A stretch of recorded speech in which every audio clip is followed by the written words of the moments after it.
إن الحمد لله نحمده ونستعينه ونستغفره ونؤمن به ونتوكل عليه ونعوذ بالله من شرور أنفسنا ومن سيئات أعمالنا من يهده الله فلا مضل له ومن يضلل فلن تجد له وليا مرشدا وأشهد أن لا إله إلا الله وحده لا شريك له ولا ضد ولا ند ولا مثيل له ولا مثال له وأشهد أن سيدنا ومولانا ومعلمنا ومرشدنا ومخرجنا من الظلمات إلى النور محمدا عبده ورسوله أرسله الله بالحق بشيرا ونذيرا وداعيا إلى الله بإذنه وسراجا منيرا فقد بلغ الرسالة وأدى الأمانة ونصح الأمة وكشف الغمة فترك أمته على المحجة البيضاء ليلها كنهارها لا يزيغ عنها إلا هالك اللهم صل وسلم وبارك عليه وعلى آله وأصحابه وأزواجه وذرياته وأهل بيته أجمعين أما بعد فأعوذ بالله السميع العليم من الشيطان الرجيم بسم الله الرحمن الرحيم ادع إلى سبيل ربك بالحكمة والموعظة الحسنة وجادلهم بالتي هي أحسن فقال تعالى قولا له قولا لينا لعله يتذكر أو يخشى وقال تعالى ادفع بالتي هي أحسن فإذا الذي بينك وبينه عداوة كأنه ولي حميم وما يلقاها إلا الذين صبروا وما يلقاها إلا ذو حظ عظيم صدق الله العظيم رب اشرح لي صدري ويسر لي أمري واحلل عقدة من لساني يفقهوا قولي آمین یا رب العالمین۔ انسان اس دنیا میں بنیادی طور پر داعی ہے، یا تو حق کا داعی ہے یا باطل کا داعی ہے، یا خیر کا داعی ہے یا شر کا داعی ہے، اس کے علاوہ کچھ نہیں۔ باقی ساری اس کے وجود کی ضروریات ہیں، مشن نہیں ہے اس کا۔ آپ حج پہ جاتے ہیں اپنی گاڑی پہ، آپ کا مشن حج ہے، بلکہ حج کے پیچھے بھی خدا کی رضا ہے، صرف وزٹ کرنا نہیں۔ قبلے کو اہل نظر قبلہ نما کہتے ہیں۔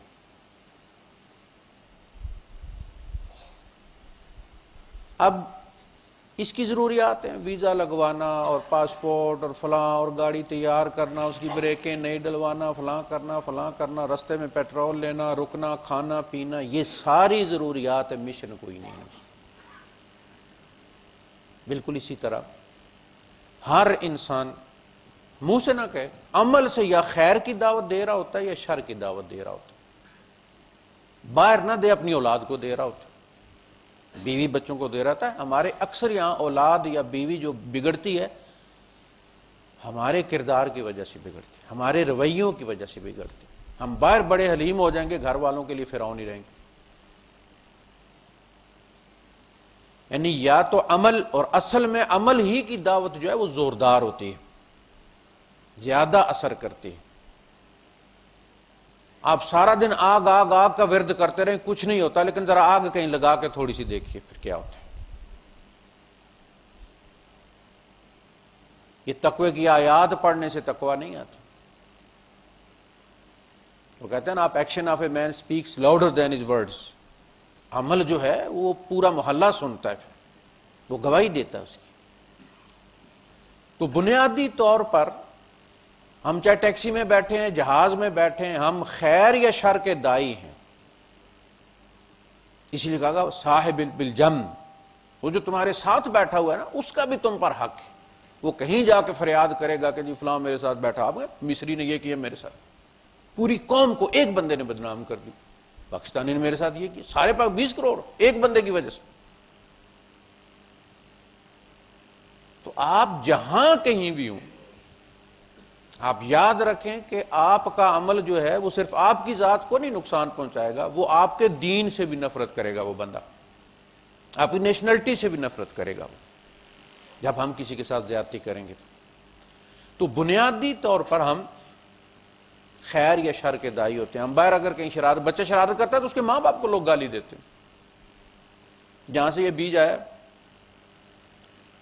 وہ کہتے ہیں نا کہ tree is known by its fruit. پھل میٹھا ہوگا لوگ اس درخت کی تعریف کریں، کڑوا ہوگا تو اس درخت کو گالی دیں گے. تو بنیادی طور پر چاہے آپ بینک میں کسی لائن میں لگے ہوئے ہیں، جہاں کہیں بھی ہیں، اینما کنتم، حضور نے فرمایا نا اتقوا اللہ حیث ما کنتم، تم جہاں کہیں بھی ہو، دکان پہ ہو، دفتر میں ہو، کھیت میں ہو، منڈی میں ہو، مسجد میں ہو، اللہ کا تقوی اختیار کرو. ہوا معکم اینما کنتم، وہ تمہارے ساتھ ہوتا ہے، صرف مسجد میں نہیں، جہاں کہیں تم ہوتے. اللہ کا تقوی اختیار کرو اور یہ جان لو کہ تم نے ایک دن اس کو منہ دکھانا ہے. انکم ملاقوہ، وہ سدا غائب نہیں رہے گا. ایک دن تمہارے سامنے اس طرح ہوگا جس طرح 14ویں کا چاند ہوتا اور بادل کوئی نہیں ہوتے. تم اس طرح دیکھو گے اسے، ترجمان بھی کوئی نہیں ہوگا، بات کرو گے اسے. کم از کم منہ تو اس قسم کا ہونا چاہیے نا، دکھانے کے قابل ہو. تو بنیادی طور پر ہم دائی ہیں، دعوت دینے کے لیے ہمیں بھیجا گیا ہے. اگر ہم خیر پر ہوں گے تو خیر کی دعوت دیں گے، شر پر ہوں گے تو شر کی دعوت دیں گے.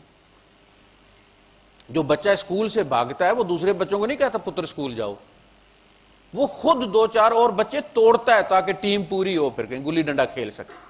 اکیلا کیا کھیلے گا، وہ دوسرے کو توڑتا. کوئی نہیں آج ماسٹر غلام حسین صاحب نہیں آنے لگے، وہ بیمار ہے، اس کو پتا چل گیا. اسی طرح جو شر والا ہوتا ہے اکیلا ایزی فیل نہیں کرتا جب تک 2-4 دوست نہ بنا لے، اور خیر والا بھی ایزی فیل نہیں کرتا جب تک کہ 2-4 دوست نہ بنا لے. بنیادی طور پر ہم دائی. مکی دور ہے نبی کریم صلی اللہ علیہ وسلم کا، اور ہر نبی پر یہ دور گزرا ہے.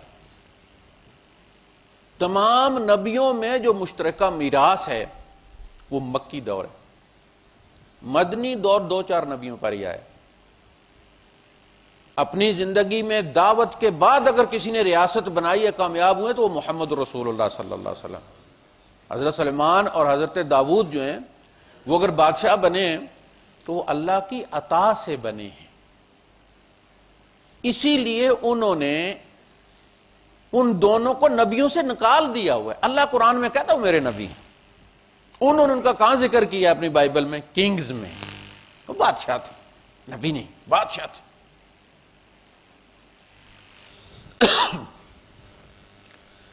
یہ نبی جو ہوتے تھے یہ دنیاوی اقتدار نہیں لیتے تھے. سورہ بقرہ میں اذ قالوا لنبی لهم ابعث لنا ملکا نقاتل فی سبیل اللہ، انہوں نے اپنے نبی سے جا کے کہا کہ آپ ہمارا ایک بادشاہ مقرر کر دیں جس کی قیادت میں ہم لڑیں.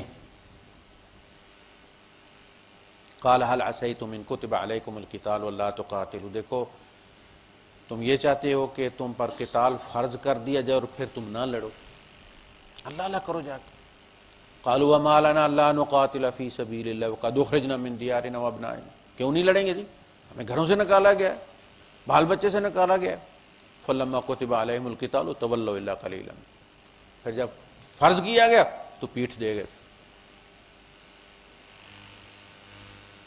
تو نبی سے کہہ رہے ہیں کہ آپ بادشاہ مقرر کریں جس کی قیادت میں ہم لڑیں. یہ نہیں کہا کہ ہم آپ کی قیادت میں لڑیں گے. نبی بیسیکلی دائی ہوتا، اور دائی کی اپنی اسٹریٹجی ہوتی.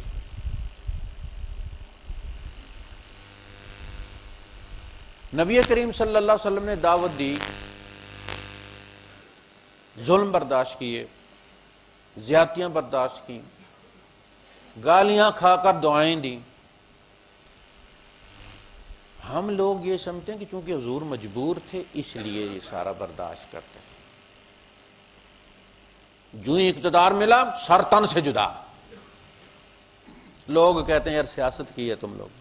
اپنے نبی کی رحیمی اور کریمی کے اتنے واقعات، وہ جس نے کوڑا پھینکا تھا حضور اس کا پتہ کرنے چلے گئے اس لیے کہ وہاں پوچھتا کوئی نہیں تھا مکے میں آپ کو، اور جب آپ کو اقتدار ملا آپ نے سر تن سے جدا کرنے شروع کر دی.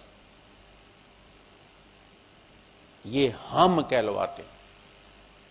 یہ جو سر تن سے جدا والی بات ہے نا، یہ رستے میں اسلام میں شامل ہوئی جب ہم 3 براعظم پر حکومت کرتے تھے. امام ابن تیمیہ سے یہ دین شروع ہوا ہے. یہ محمد رسول اللہ صلی اللہ علیہ وسلم کا اسوہ نہیں ہے. صحابہ نے ایسے نہیں کیے. وہ لوگ جو مرتد ہو گئے تھے، مسلمہ کذاب پر ایمان لے آئے تھے، انہوں نے توبہ کی، توبہ قبول کی گئی. ان میں سے کئی گورنر بنائے گئے، بڑے بڑے جید صحابہ کہلائے. وہ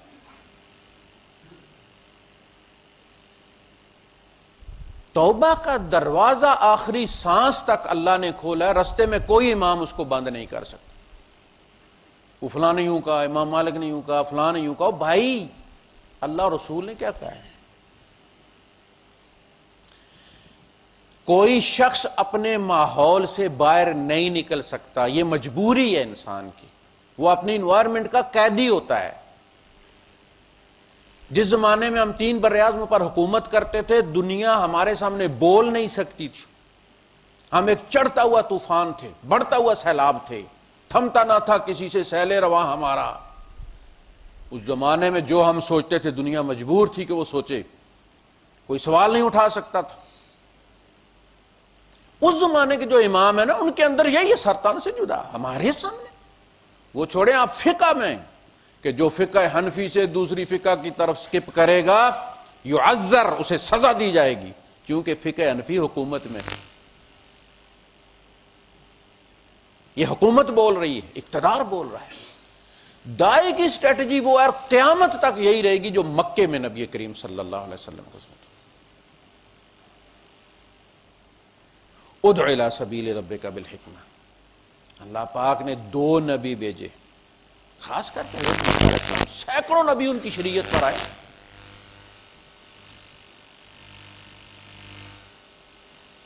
کس کے پاس بھیجا ہے؟ اس شخص کے پاس کہ جس نے پالیسی بنا رکھی تھی کہ بنی اسرائیل کے لڑکے قتل کرا دیتا تھا، 1 سال کے چھوڑ دیتا تھا، 1 سال کے قتل کرا دیتا تھا، پھر اگلے سال کے چھوڑ دیتا تھا، اس کے اگلے سال کے، تاکہ ان کی آبادی کنٹرول میں رہے. ہمیشہ یہی ہوتا نا، ہندوؤں کو بھی ایک مسلمانوں کی اولاد بہت پیدا ہوتی ہے. یہی مصر والوں کو بھی مسئلہ تھا کہ ان کے بچے زیادہ ہوتے. تو یہ غالب آ جائیں گے، ہم اقلیت میں تبدیل ہو جائیں گے، جو کہ یہاں کے اصل باشندے ہیں. بنی اسرائیل تو حضرت یوسف علیہ السلام لے کر آئے تھے نا مصر. اصلی باشندے تو وہ قبطی تھے. اس نے یہ پالیسی بنائی تھی. وہ قاتل اس کے پاس اللہ نے بھیجا ہے اور فرمایا قولا لہ قولا لینا، اس کے ساتھ نرمی سے بات کرنی ہے. کمال ہے، یہ ہے دعوت کا اسلوب. قولا، تم دونوں نے، ایک کو نہیں کہا کہ تم نرمی سے کرنا، دوسرے کہا کہ تم ذرا سنا دینا اس کو. قولا لہ قولا لینا، نرمی سے بات کرنا. اللہ جانتا ہے نا، وہ خالق ہے اس مشین کا، اسے پتہ ہے یہ بڑی ضدی مشین. اس سے سجدہ کرا لینا بڑی چیز ہے. اس کا سجدہ جبرائیل کے سجدے سے قیمتی ہے. آپ جس طرح الارم فٹ کر دیتے ہیں، اس طرح جبرائیل مجبور ہے کہ سجدہ کرے. اس کا فکس، انکار نہیں کر سکتے. مزہ اس کا ہے جس میں انکار کی ایپ رکھی گئی ہے اور وہ سر جھکا دیتا ہے. اللہ فرشتوں کو بلا کے فخر کرتا، دیکھو یہ میں نے رسی سے نہیں باندھا ہوا، جبر سے نہیں باندھا، اپنی مرضی سے مجھے سجدہ کر رہا.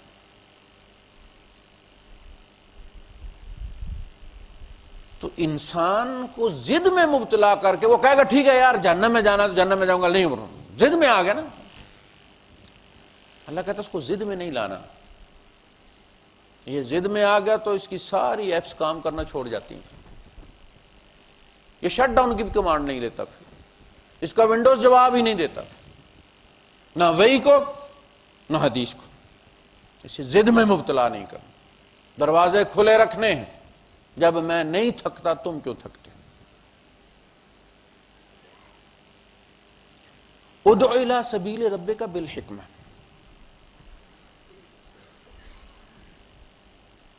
حکمت کے ساتھ بندے کی پہلے اسٹڈی کرو. بندے کی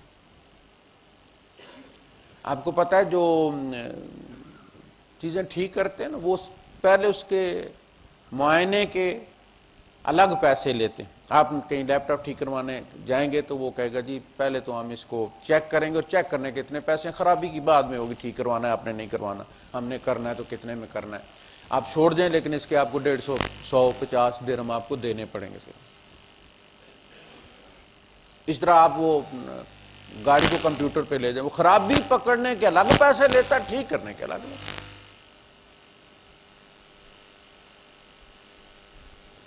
پہلے بندے کو سٹڈی کریں خرابی کہاں ہے، اس کا ونڈوز کرپٹ ہو گیا ہے یا کوئی بچنے کی امید ہے، کہیں ایک آدھ مسئلہ ہے. دیکھنا یہ ایک بندہ خدا کو نہیں مانتا، حشر نشر کو نہیں مانتا، دوبارہ اٹھنے کو نہیں مانتا، اور آپ اسے گھنٹہ ہو گیا لیکچر دے رہے ہیں جنت کی اور حوروں کی اور بھائی صاحب پہلے اس کا ایمان چیک کرو، ان چیزوں پر اس کا ایمان بھی ہے یا نہیں.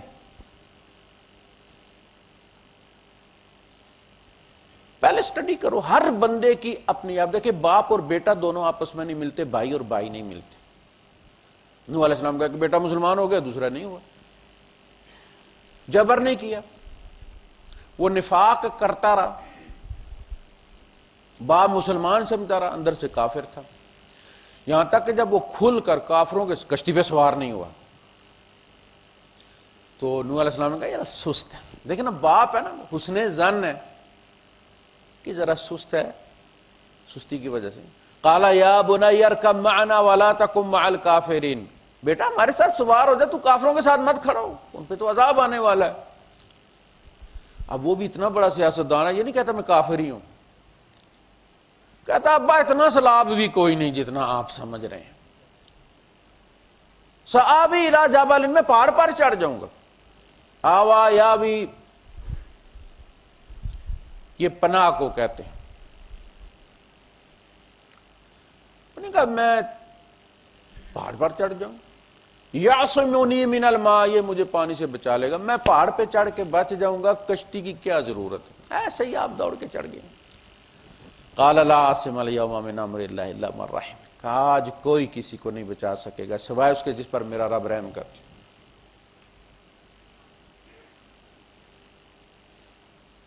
وحال بینہما الموج فکان من المغرقین، موج آئی اور آپ نے وہ سیلاب دیکھا نا جو سونامی کے بعد آیا تھا، نہانے والے اس لپیٹ میں آ گئے تھے، کوئی کیا کام کر رہا تھا لپیٹ میں آ رہا ہے، کوئی ناشتہ کر رہا تھا، کوئی لیٹے ہوئے تھے رگڑے میں آ گئے. اسی طرح اب پھر وہ اللہ سے درخواست کر رہے ہیں. فقال رب ان ابنی من اہلی، اللہ میرا بیٹا میری فیملی میں سے. وَإِنَّ وَعْدَكَ الْحَقُّ، تو نے وعدہ کیا کہ میں تیری فیملی کو بچا لوں گا. وَأَنْتَ أَحْكَمُ الْحَاكِمِينَ، تو حاکموں کا حاکم ہے، تجھے پوچھنے والا بھی کوئی نہیں. قَالَ يَا نُوحُ إِنَّهُ لَيْسَ مِنْ أَهْلِكَ، ابھی تک بھی سمجھ نہیں لگی، وہ تیری فیملی میں سے نہیں ہے. یہ ہے دو قومی نظریہ. جینیٹیکلی کوئی ایسا مسئلہ نہیں تھا، ان کا بیٹا تھا. کسی نبی کی بیوی بدکار نہیں ہوتی، کافر ہو سکتی ہے، بدکار نہیں ہوتی. انہ لیس من اہلک انہ عمل غیر صالح، اس کے عمل تیرے جیسے نہیں ہیں، تو وہ تیری فیملی میں سے کیسے ہو سکتا ہے؟ فیملی میں سے نکال دیا. خونی رشتے جب نظریاتی بات ہو تو پھر وہ جہالت بن جاتی ہے. انی اعظک ان تکون من الجاہلین، میں آپ کو نصیحت کر رہا ہوں کہ آپ جو ہے وہ جاہلوں میں سے مت ہو جائیں. یہ ہے جس کو کہا جائے یہ جہالت، یہ تیرا نہیں ایسے اپنا مت کہو. آپ تو واقف ہیں نا، جاننے والے ہیں، تو آپ انجانوں والی بات مت کریں.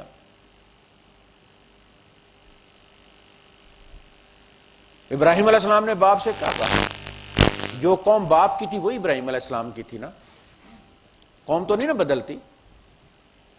بچہ مسلمان بھی ہو جائے تو باپ اگر اس قوم کا تھا تو قوم تو شناختی کارڈ میں وہی لکھی جائے گی، نام تبدیل ہو جائے گا. لیکن وہ کیا کہہ رہے ہیں کہ انی، میں آپ کو اور آپ کی قوم کو، انی آرا کا و قوم کا، قومی نہیں کہا، ابراہیم علیہ السلام کی قوم تھی وہ. انی اراکا و قوم کا فی ضلال مبین، میں آپ کو اور آپ کی قوم کو سریعن گمراہی میں دیکھ رہا ہوں، اپنے آپ کو قوم سے الگ کر. آپ اور آپ کی قوم، یہ نہیں کہا آپ اور میری قوم، آپ کی قوم.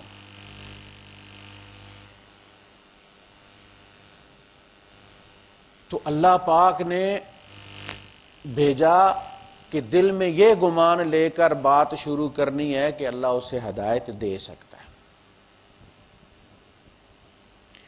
جب آپ کو پتا ہو کہ اس گاہک نے خریدنا ہی نہیں تو آپ کا رویہ تھوڑا سا روڈ ہو جاتا ہے.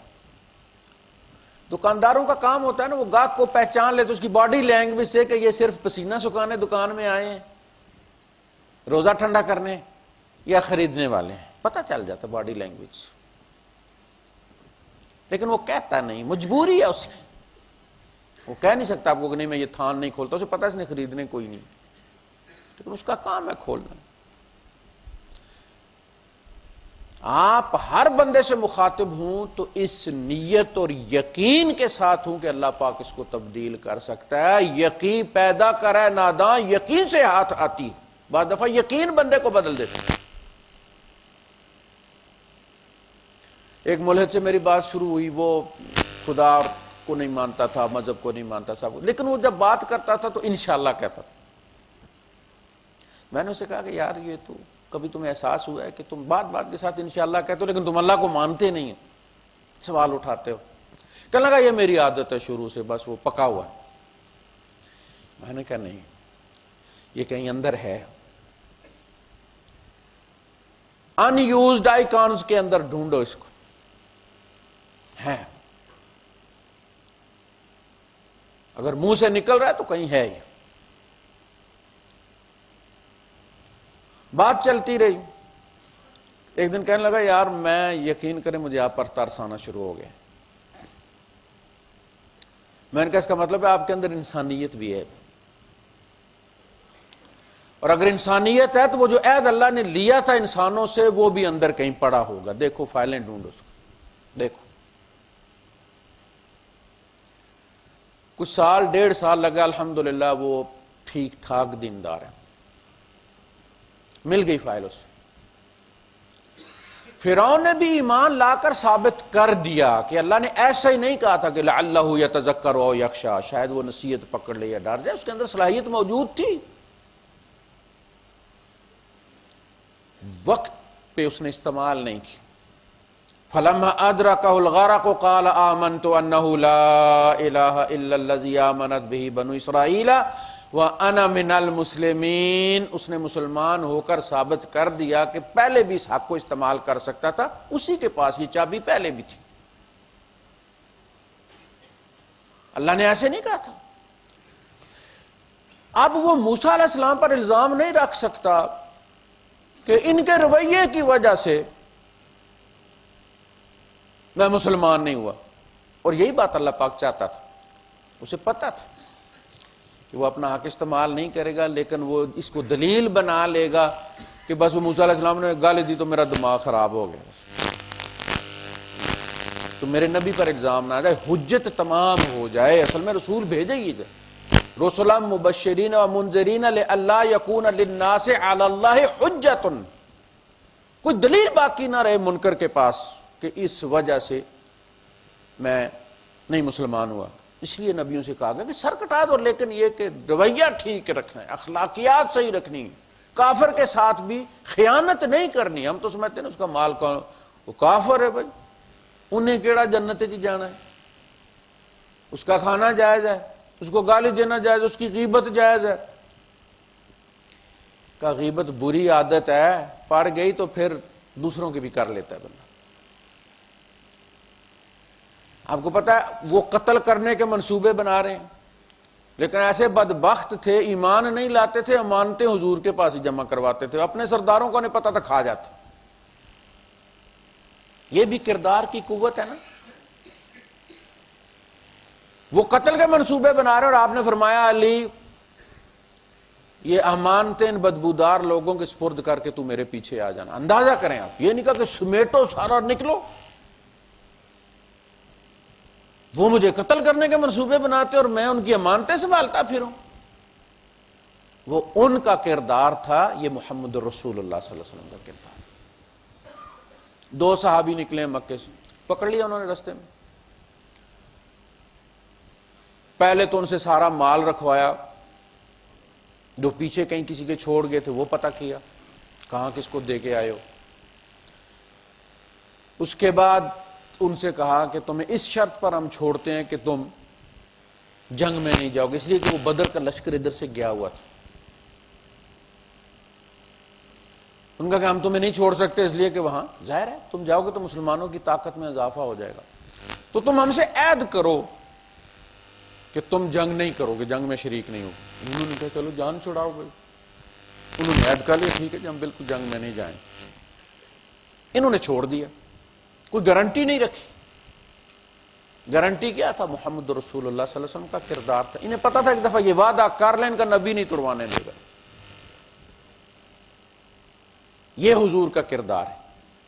وہ گئے سیدھے بدر میں گئے، جا کے ساری کہانی بیان کی، حضور نے فرمایا مدینے چلے جاؤ، تم جنگ میں شریک نہیں ہو سکتے۔ مومن جب کسی کو زبان دیتا ہے تو اپنا ہاتھ اس کے ہاتھ میں دے دیتا ہے، میرے کاغذوں میں تم ابھی مکے میں ہی ہو، تمہارا ہاتھ ان کے ہاتھ میں عہد دے کے آئے۔ یہ ہے کردار۔ وہ اس نے مجھے گالی دی تھی اس لیے میں نے گالی دی، اس نے تو گالی دینی تھی، منکر خدا ہے، تو تو دیندار ہے یار، تو تو جس نبی کا کلمہ پڑھتا ہے اس کا کردار تیرے اندر ہونا چاہیے تھا، یا پھر یہ کام مت کرو۔ وہ ایک بیٹھا ہوا تو میں حجام کے پاس انتظار میں تھا اپنی باری کے، تو ایک صاحب بیٹھے ہوئے تھے، تو وہ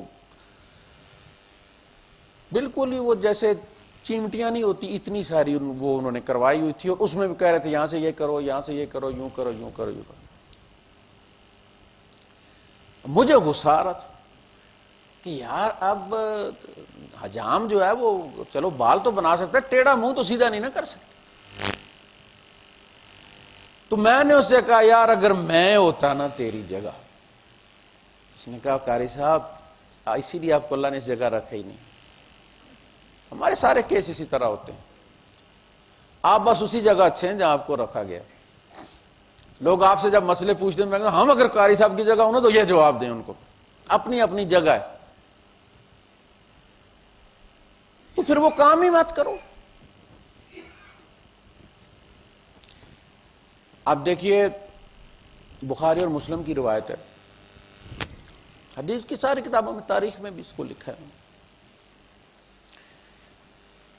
کہ نبی کریم صلی اللہ علیہ وسلم بیٹھے ہوئے تھے اور صحابہ میں، اور آپ اندازہ کر لیں کہ یہ نبی کریم صلی اللہ علیہ وسلم کی وفات سے چند ہفتے پہلے کی بات۔ آپ کی مجلس میں کسی خاتون کا ذکر کیا گیا کہ بڑی خوبصورت ہے فلاں ہے، تو آپ نے ایک صحابی سے کہا کہ ارسل الیہا، بندہ بھیجو اور اسے منگوا لو، بلاؤ اسے۔ یہ کوئی گری پڑی روایت نہیں ہے، بخاری شریف کی۔ لائی گئی اور ایک قبیلے کے باغات میں اس کو اتارا گیا، اس کے ساتھ بس ایک نیان ہی تھی، حاضنہ جو ہوتی ہے نا دائی، وہ نیان جسے ہمارے یہاں کہتے ہیں جو دلہن کے ساتھ جاتی، بس وہی تھی۔ تو نبی کریم صلی اللہ علیہ وسلم تشریف لے گئے۔ اس سے پہلے حضور کی ڈھیر ساری شادیاں ہو چکی تھی، 9 بیویاں تو آلریڈی موجود تھیں، ایسی اوپری شادی حضور نے کبھی نہیں کی۔ ہمیں سب کا پتہ اس کا حق مہر کتنا تھا، کس طرح ہوا، کس کو بھیجا حضور نے بات چلانے کے لیے، ان کو اپنا حجرہ بنا کے دیا ہے، حجرے میں رخصتی ہوئی ہے، کھیتوں کھلیانوں میں نبی نہیں جایا کرتے. گئے. دو ساتھی جو لے کر گئے تھے ان کو باہر بٹھایا گلی میں، تم یہاں بیٹھو میں اندر جا رہا ہوں. باغ میں جیسے وہ جھونپڑی ہوتی ہے نا ہمارے، زریبہ ان کا ہوتا، بدونے ہلکی پھلکی جھونپڑی سی ہوتی. اندر گئے تو اب پتہ نہیں، راویوں کو حضور نے بتایا، حضور تو بتا نہیں سکتے تھے اس لیے کہ حضور نے اپنی خلوت کی باتیں باہر بتانے والے کو کتے سے تشبیہ دی ہے. باہر نہیں بتانے، جائز تعلق بھی باہر بتانا ناجائز ہے. جب حضور نے خود، اس کا مطلب ہے حضور نے خود نہیں کہا. اب باہر والوں کو کیسے پتا چلا، یہ سوچنے کی بات ہے. یہ کہتے ہیں نا کہ یانا گل کرے تو سیانا قیاس کرے. اب کیمرہ تو اندر فٹ کوئی نہیں تھا، مائک بھی فٹ کوئی نہیں تھا.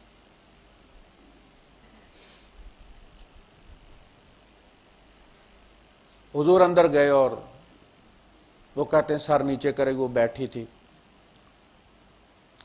آپ گئے اور آپ نے اسے کہا کہ اپنا آپ میرے سپرد کر دو، ہبہ کر دو، گفٹ کر دو، حوالے کر دو.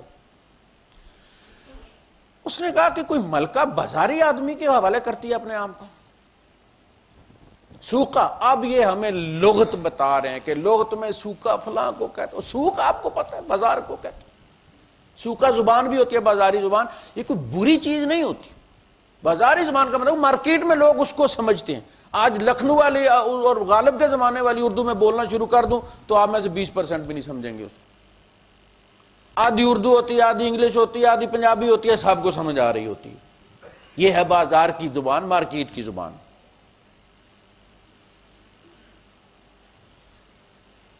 تو بتا دینا جی سوکا فلاں کو کہتے ہیں، فلاں کو کہتے ہیں. بھائی صاحب پبلک کس کو کہتی ہے؟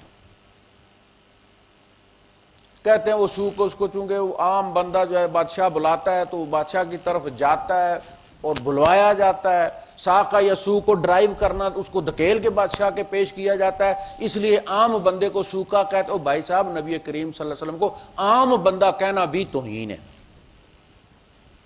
سوکا کہنا، کسی سوکی کے حوالے کر سکتی ہے اپنے آپ کو؟ اس کے باوجود اللہ کے رسول صلی اللہ علیہ وسلم اس کو ٹھنڈا کرنے کے لیے ہاتھ پھیرتے ہیں اس پہ، اور جو ہی ہاتھ بڑھاتے ہیں وہ کہتے ہیں میں اللہ کی پناہ چاہتی ہوں تجھ سے، اعوذ باللہ منک. آپ نے فرمایا تو نے بڑے پناہ دینے والے کی پناہ لے لی ہے، اور غصے سے باہر آ گئے. اور وہ جو باہر بندہ بیٹھا ہوا تھا اس کو کہا کہ اس کو کپڑوں کا جوڑا دے کے بھیج دو. بھائی جس نے آپ کو مسترد کر دیا ہے وہ آپ کے کپڑوں کے جوڑے کو کیا کرے گی؟ اور آپ یہ بھی کہہ رہے ہیں وہ بادشاہ کی بیٹی تھی اس لیے اس نے ری ایکشن دیا. وہ خوابوں میں کسی بادشاہ کو سجائے ہوئے تھی اور اس کو تم نے بتایا نہیں کہ یہ بادشاہوں کا بادشاہ ہے جس کے ساتھ نکاح ہوا اس کا. یہ کیسا نکاح تھا یار؟ وہ جانتی نہیں اپنے دولہے کو کہ اس کے مقدر میں کون آیا ہے. آپ لکھتے ہیں، اب وہ تعویلیں کر رہے ہیں نا. ایک چیز نبی کریم صلی اللہ علیہ وسلم کی طرف منسوب کیا انہوں نے. میں اس کو نہیں مانتا کہ یہ واقعہ صحیح ہے. مجھے اپنے نبی کا معیار پتہ ہے، میں اسی پر ایمان لایا ہوں. کہتے ہیں جی وہ بادشاہ کی بیٹی تھی اور وہ عام بادشاہی کو سپنوں میں سجائے ہوئے تھی. اس کو یہی نہیں بتایا گیا کہ اس کا نکاح کس کے ساتھ ہو گیا، قبول کیا نہیں کیا. حضور نے تصدیق نہیں کی کہ اس نے حضور کو قبول کیا بطور شوہر یا نہیں کیا. حضور نے جا کے اپنا تعارف بھی نہیں کرایا میں تیرا شوہر ہوں، جاتے کہ اپنا آپ میرے حوالے کر دو. ذکر سنا ہے کسی کے حسن کا، کہا اٹھوا لو یار. شباز شریف والی بات کرتے ہو تم. خدا کے بندو کیا معیار ہے نبی کا آپ لوگوں کے نزدیک؟ لکھتے ہو اور تمہیں شرم نہیں آتی، پھر تعویلیں کرتے ہو. نکلے وہاں سے، باہر بندہ کھڑا ہے، جید صحابی ہیں، بڑے مشہور، بعد میں جنگوں میں بھی انہوں نے حصہ لیا. وہ کہتے ہیں کہ سرکار دل چھوٹا کرنے کی ضرورت نہیں ہے، میرے پاس اس سے بھی بڑی عورت ہے. حالت کیا ہے نبی کریم صلی اللہ علیہ وسلم کی کہ نماز کے لیے آپ کو سہارا دے کے لے جایا جاتا ہے، گھٹنوں کا درد شدت سے ہے، بیٹھ کر نماز پڑھاتے ہیں، اور وہ کہتا ہے کہ اس سے زیادہ حسب والی جا والی خوبصورت عورت میں آپ کو بتاتا ہوں، آپ دل چھوٹا نہ کریں۔ یہ کون سا منظر ہے؟ یہ کون سا گاک بار کھڑا تھا؟ خیر، آپ نے پوچھا وہ کون ہے؟ اس نے کہا جی میری بہن ہے، یمن میں تھی۔ حضور نے ہمیں یہ کہا ہوا ہے کہ عورت کے جمال کی وجہ سے شادی کی جاتی ہے، دولت کی وجہ سے کی، حسب نسب کی وجہ سے کی جاتی ہے، دین کی وجہ سے کی جاتی ہے۔ تیرے ہاتھ خاک آلود ہوں، دیندار کو چنو شادی کے لیے، کیونکہ حسن میں کمی ہوتی چلی جاتی ہے، دین میں عمر کے ساتھ اضافہ ہوتا چلا جاتا ہے۔ دین اور حسن دونوں مل جائیں تو پھر زیادہ بہتر۔ لیکن آپ نے اس سے نہیں پوچھا کہ دینداری کا کیا حال ہے، اس نے کہا بڑی خوبصورت ہے، نسب بھی اچھا ہے۔ کون ہے؟ میری بہن ہے۔ آپ نے فرمایا نکاحتھا، میں نے اس کے ساتھ نکاح کر لیا گلی میں، اور ابھی ابھی حجرے سے نکلے ہیں وہاں سے عزت کروا کے۔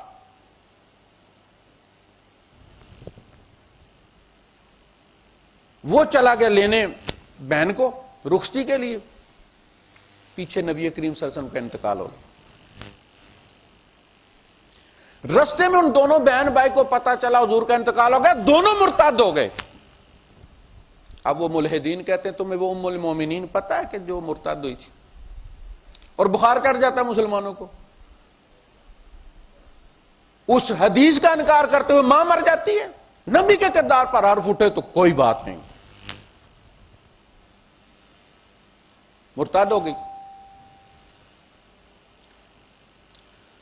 اس کو کسی نے قتل نہیں کیا،